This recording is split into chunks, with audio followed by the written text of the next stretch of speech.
The courtroom was heavy with silence, the kind that presses against your chest and makes breathing feel like a crime. 17-year-old Marcus Wright sat at the defendant's table, his hands folded tightly in his lap, eyes fixed on the grain of the wooden surface. He hadn't spoken a word since the trial began, not out of defiance, but because he'd learned long ago that words from a boy like him, black, poor, from the wrong side of town, rarely carried weight. The judge's gavel had just fallen, sentencing him to life without parole for a robbery he swore he didn't commit. The room seemed to blur as the words echoed in his mind. Life without parole. Marcus's mother, Lena, sat in the back row, her face a mask of grief and fury. She'd raised Marcus alone, working double shifts at the diner to keep food on the table. He was a quiet kid, always sketching his notebook or helping neighbors with odd jobs. Never in trouble, never loud, never anything but good. Yet here he was, shackled, accused of holding up a convenience store with a gun no one ever found, based on the shaky testimony of a clerk who swore it was him. The clerk's words, "It was dark, but I'm sure it was a black kid in a hoodie." That was enough for the jury. As Marcus was led away, his mother's voice broke through the stillness. "This ain't right. You hear me? This ain't right." Her cries were swallowed by the closing doors. The judge didn't flinch. The prosecutor didn't look up. The system churned on, indifferent. In the holding cell, Marcus sat on the cold bench, staring at the wall. He thought of his mother, of the sketches he'd never finish, of the life he'd never live. He didn't cry. He'd run out of tears years ago, when he first realized the world saw him not as a boy, but as a threat. The guard tossed him a phone, muttering 5 minutes. Marcus hesitated. Who could he call?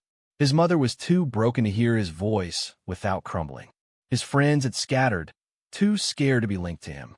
Then he remembered Ms. Carter. Ms. Carter was his high school art teacher, the only one who'd ever seen something in him beyond the stereotypes. She'd hung his sketches in the school hallway, called them powerful. She'd told him he had a future.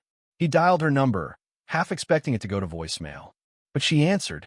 "Marcus." Her voice was warm, urgent. "Where are you? What's happened?" He told her everything: arrest, the trial, the sentence. His voice cracked only once, when he said, "They didn't believe me, Ms. Carter. They never do." She was quiet for a moment, then said, "I'm coming to you. Don't give up, Marcus." Not yet. Ms. Carter wasn't just an art teacher. She was a fighter, a woman who'd grown up in the same neighborhood as Marcus and clawed her way out of poverty to become an educator and activist. She knew the system's cracks and how to pry them open. That night, she didn't sleep. She called every contact she had: lawyers, journalists, community organizers. She dug into Marcus's case, poring over court documents and witness statements. Something didn't add up. The clerk's testimony was vague, the timeline shaky. There was no physical evidence, no gun, no fingerprints. Just a hoodie and a skin color. By morning, Ms. Carter had reached a young lawyer named Jamal Pierce, who worked pro bono for kids caught in the system's jaws. Jamal listened as she laid out the case, her voice trembling with conviction. "This boy's life is on the line, Jamal. They're burying him for nothing."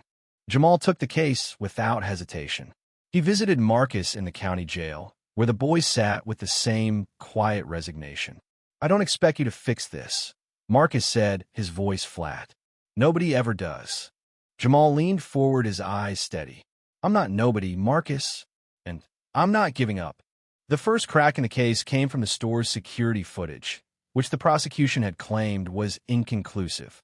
Jamal demanded a re-examination. The footage was grainy, but it showed the robber's face for a split second, a face that didn't match Marcus's. The hoodie was similar, sure, but the build, the posture, the way the figure moved? All wrong. Jamal pushed harder, tracking down the clerk who'd pointed the finger at Marcus. Under pressure, the clerk admitted he'd been unsure. Pressure by police to pick someone from a lineup. Marcus had been the only black teen in the room.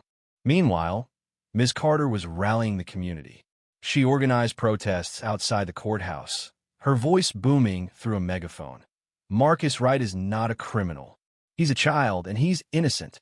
The local news picked up the story, then national outlets. Hashtags spread across social media. "Justice for Marcus." People who'd never met him began to care, began to see him not as a statistic, but as a boy with dreams, with a mother who loved him, with a life worth saving. The turning point came when Jamal uncovered a police report buried in the case file. It mentioned a second suspect, a man with a history of petty theft who'd been seen near the store that night. The police had dismissed him because he was white, claiming he didn't fit the profile. Jamal's blood boiled. He took the report to a judge, demanding a new hearing. The hearing was chaos. Lena sat in the front row, clutching a photo of Marcus as a child, her hands trembling. The community packed the courtroom, their presence a silent roar. The original judge, who'd sentenced Marcus, wasn't presiding this Tamia small mercy. The new judge, a woman with sharp eyes and a reputation for fairness, listened as Jamal laid out the evidence. The mismatched footage, the coerced testimony, the ignored suspect. The prosecutor tried to push back, arguing that Marcus had been identified with certainty. But the clerk, now on the stand again, crumbled under cross-examination. I wasn't sure, he admitted, voice barely audible. They told me it had to be him. The room held its breath as the judge deliberated. Marcus sat still, his heart pounding so hard he thought it might burst. He'd stopped hoping days ago, but something in Ms. Carter's eyes, in Jamal's voice, in his mother's prayers, made him cling to a sliver of possibility. When the judge spoke, her voice was steady. The evidence presented raises significant doubts about the defendant's guilt. This court cannot, in good conscience, uphold a conviction based on such flawed grounds. Marcus Wright's sentence is vacated, effective immediately. Lena's cry echoed through the room, a sound of raw relief and joy. The crowd erupted, some cheering, others weeping. Marcus felt the weight lift, but it didn't feel real. Not yet. As the guards removed his cuffs, he looked at Ms. Carter, who stood with tears streaming down her face. "I told you," she whispered. "Don't give up."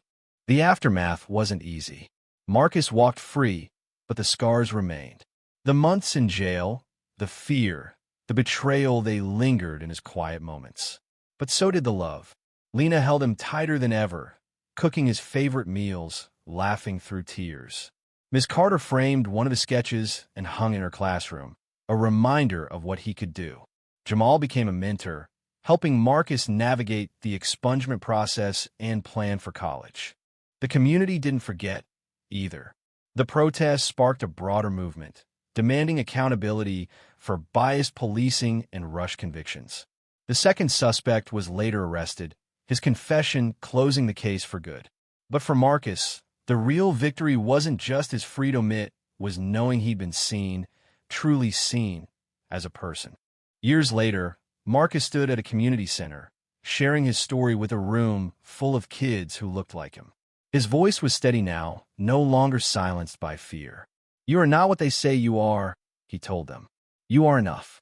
And when the world tries to break you, there's always someone who'll fight for you. Find them. Hold on to them." He thought of Ms. Carter, of that one phone call that changed everything. And he smiled. Thank you for listening. If you find it interesting, please like and subscribe to follow the next stories.